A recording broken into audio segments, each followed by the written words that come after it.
As a little bit of a bonus ahead of our normal Monday episodes, we were lucky enough to receive a voicemail message from Goblin's Henchman that was sent to us via our email, purplewormpodcast@gmail.com. Thank you very much for sending that in, and we're going to answer that as a little bonus mini-sode ahead of our normal Monday episode.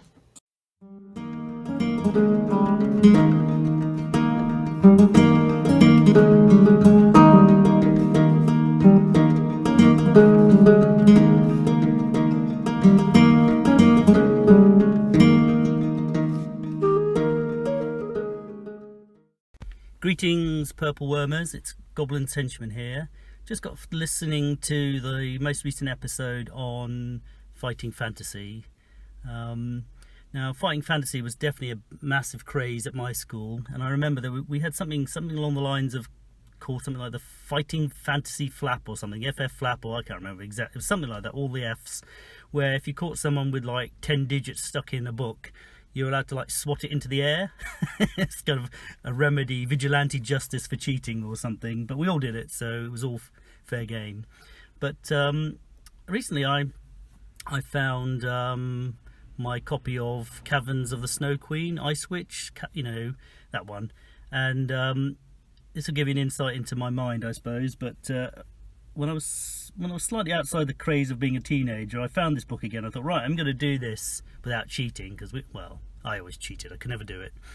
So what I did was I mapped the whole thing out as a point crawl, because all 400 destinations, because in the end that's what it is. It is a point crawl, and so I mapped it all out.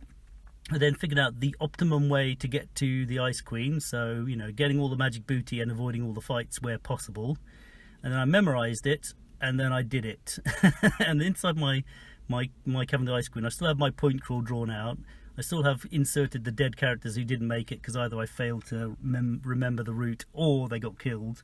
And I've got a character in there that says, and it written on it, I did this without cheating or something. So that gives you, as I said, probably gives you a little bit too much of a glimpse into my brain. Now, just return to this idea of point crawls. When I was on G+, I was making the analogy between fighting fantasy and a point crawl, and saying it's been, point crawls aren't new in reality. But on the fighting fantasy website, there used to be lots and lots of beautifully drawn out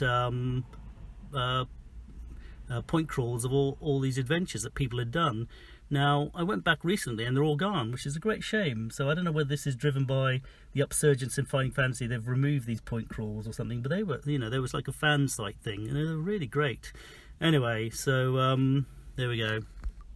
And just one final point on the art and writing. I agree, the artwork on these things were brilliant. So, I mean, some of the drawings, I think Russ Nicholson did some, were just out of this world. That beast on front of the Death Trap dungeon will always seared into my brain. And I think with the writing, I think what's an interesting point here is that because they had 400 pages or 400 paragraphs to write this adventure in, they had to be very succinct. And I've really come around to this idea that succinctness is the key, and it's far more emotive and interesting if you write less words and leave more to people to imagine. Anyway, cheers fella, I'll leave it there. Bye. That's Goblin's Henchman there with a message about our recent fighting fantasy episodes. Thanks very much for getting in touch. And yeah, you're absolutely right, although I'd never really considered it before, if I'm perfectly honest. The fighting fantasy games are, by some definitions, point crawls, and that's a very interesting thing. And I think it's a shame that the maps that you mentioned are no longer available. I'm going to go and have a look on the internet after I've finished recording this to see if I can find whether there's any of those somewhere out there still on the net. And if there are, I'll put a link in the show notes to this bonus mini-sode. in terms of other things for point crawl, I was always a big fan of the old sort of text adventure games back on computers in like the 80s and whatever. And a lot of those, the maps were laid out in a very similar way. You'd have each location was like a box. Then you'd have you'd have sort of spokes coming off them going to other locations, and there'd be notes on them saying like, oh, there's a locked door here, there's an ogre here, or whatever. And again, at the time, I wasn't really conversant with the notion of point crawls, but that's exactly what they were. So it's quite interesting to see how the same sort of terminology gets reused for different things as media evolves and habits and tastes in recreational activities change. So thank you very much for bringing that to our attention. In terms of cheating during fighting fantasy, I agree with you. I didn't really classify it as like hardcore cheating, because let's face it, everyone now and again sort of got to a crucial point of the book, stuck a finger in the book and went, oh, well, I think I have to put these two potions together, but I'm not sure, and would flick through and then be like, oh, the potion bottle explodes and kills your character. And you'd flick back and go, no, that didn't happen. And you carry on as before. So I think it was a sort of, with a bit of a tongue implanted firmly in cheek, it was sort of an accepted part of the whole fighting fantasy experience. And I'm not ashamed to admit, I'm probably one of the many people who's never actually played a fighting fantasy game book all the way through, with all the stats and everything, rolling all the dice and not going back on any decisions. Because, to be honest, although the system was a fairly simple and fairly usable role-play game system, as we've talked about, and I'm sure my fellow Purple Wormers will talk about in a short while, it was mainly the story and, as you say, the fantastic art that I was in the books for, and the sort of images that they conjured, whether that was the Snow Queen, sort of fangs descending from her mouth wrapped in furs, whether it was Zanbar Bone, this evil lich with a skull-like face leering out at you, or whether it was just some dumb trolls on the streets of Port Blacksand. It was that vivid imagery and the exciting stories that I could get directly involved in as a young person that really sold it to me. So thank you very much again for your message, Goblin's Henchman. I'm going to turn over to some of my fellow Purple Wormers to give their thoughts on this matter. Thanks for the call in, Goblin Henchman. This is my reply. As I alluded to in the episode, I never got round to playing the fighting fantasy books. It's not until recently that I've actually looked at them again. I was role-playing sort of 1980-ish, and then sort of 82, 84, 82 when the books came out, not 1992 as I said on the episode. I was already role-playing with a group, so felt no need to use the solo books. And then 84 I started work and sort of dropped out of the gaming altogether. However, I did play lots of PC games, text-based adventures, and they were very similarly structured as were the Fighting Fantasy books. And yeah, I, like you, tried to map them out as I did them.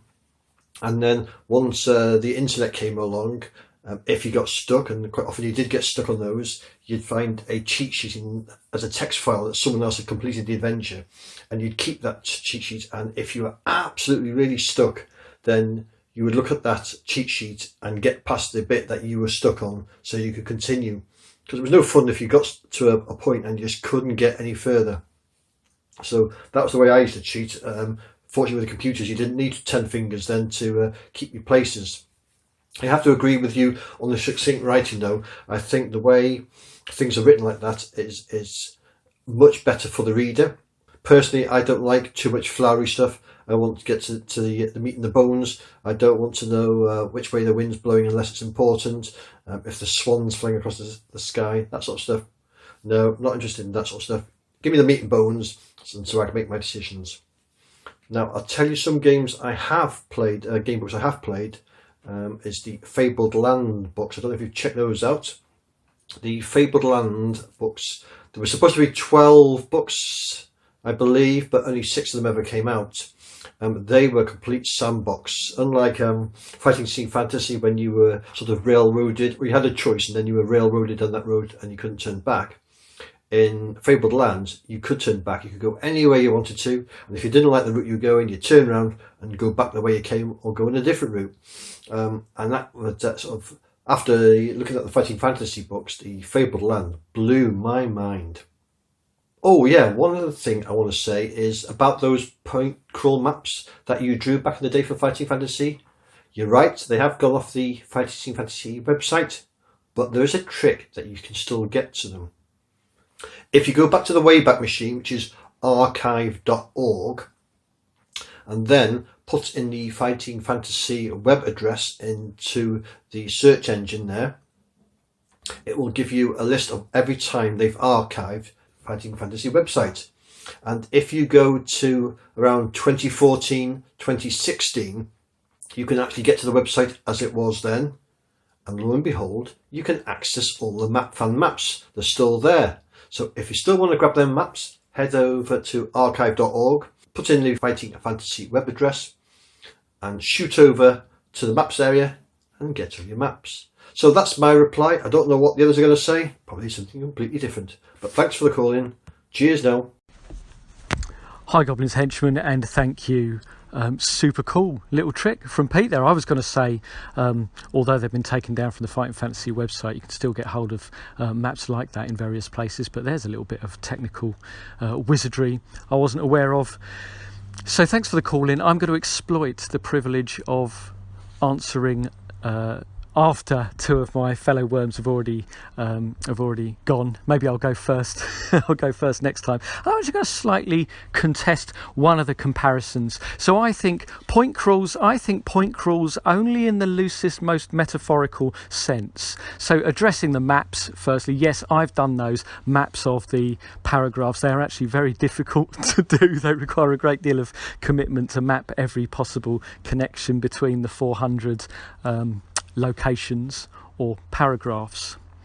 But as I say, they're only point crawls in a very metaphorical sense, because they don't actually operate like those text adventure games that Pete and John were talking about. The text adventure games were very much more point crawls. I mean, I've mucked about with coding them in BASIC back in the day, and what you had was, you did have travel between locations. Different locations had different conditions that were active in them, depending on whether there was a foe in that location or whether particular objects could be used for particular things in those locations. And they were joined to each other, of course, by exits. Exits lead north and east. So they were very conducive to mapping out geographically. What you've done when you've mapped those paragraph connections in a Fighting Fantasy book, yeah, you can call it a point crawl in a metaphorical sense, but you've actually mapped connections between events rather than locations. One way of seeing the significant difference here is if you've ever tried, and trust me, I tried, to map Death Trap Dungeon in terms of its solution, which requires mapping out all of those connections between the 400 locations, and then actually to try and produce a floor map, a plan of Death Trap Dungeon, and they are very different. They are very different activities. The latter I would still like to see an authentic version of. There are various maps of Death Trap Dungeon out there. People have converted it to various different systems. There's various RPG modules of Death Trap Dungeon out there, both official and unofficial, but I'd love to see a floor plan, if anyone can point to one, of Death Trap Dungeon, which is authentic to the way it's presented in the book. But that's actually a very different task from mapping out the locations between events. I can pull this back together again, because you might remember in various different GM's guides for D&D and similar fantasy games, you're often encouraged to think of any adventure design as dungeon design. So you're often told, look, what's a dungeon really? When you think about it, it is a string of, a plan of lots of different locations, and they are connected by options. So you're in this location, call it location 1. You can go north, which will take you to location 2, or you can go east, and that will take you to location 3. So you've got a branch point, you've got an option. I remember in lots of those early kind of guides, you were told, well, hey, even if you're not in a dungeon, this is a pretty good model for adventure planning. So location 1 can be area 1 or event 1, and then 2 can be event 2, and 3 can be event 3, and you will proceed from event 1 to event 2 or event 3.